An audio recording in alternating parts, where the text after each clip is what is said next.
शतरंज के खिलाड़ी।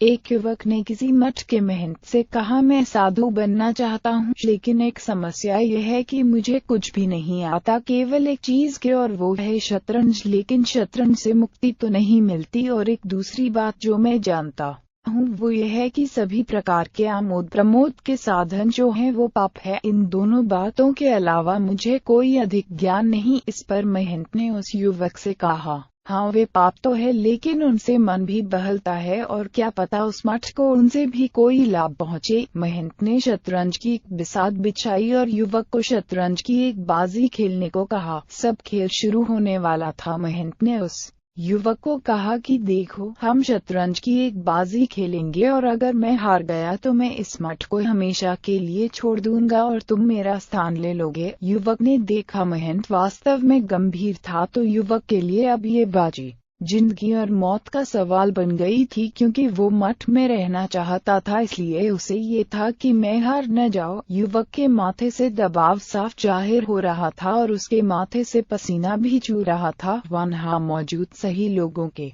लिए अब ये शतरंज का बोर्ड पृथ्वी की धुरी की तरह हो गया था। महंत ने खराब शुरुआत की। युवक ने कई कठोर चले चली, लेकिन उसने क्षण भर के लिए महंत के चेहरे को देखा, फिर जानबूझकर खराब खेलने लगा। अचानक ही महंत ने बिसात ठोकर मरकर जमीन पर गिरा दी। महंत ने कहा, तुम्हें जितना सिखाया गया था तुम उससे कहीं ज्यादा जानते हो। तुमने अपना पूरा ध्यान जीतने पर लगाया और अपने सपनों के लिए लड़ सकते हो। फिर तुम्हारे भीतर करुणा जाग उठी और तुमने भले कार्य के लिए त्याग करने का निश्चय कर लिया। महंत के जारी रखते हुए कहा, तुम्हारा इस मठ में स्वागत है, क्योंकि तुम जानते हो कि कैसे अनुशासन और करुणा में सामंजस्य स्थापित किया जा सकता है, इसलिए तुम कर सकते हो।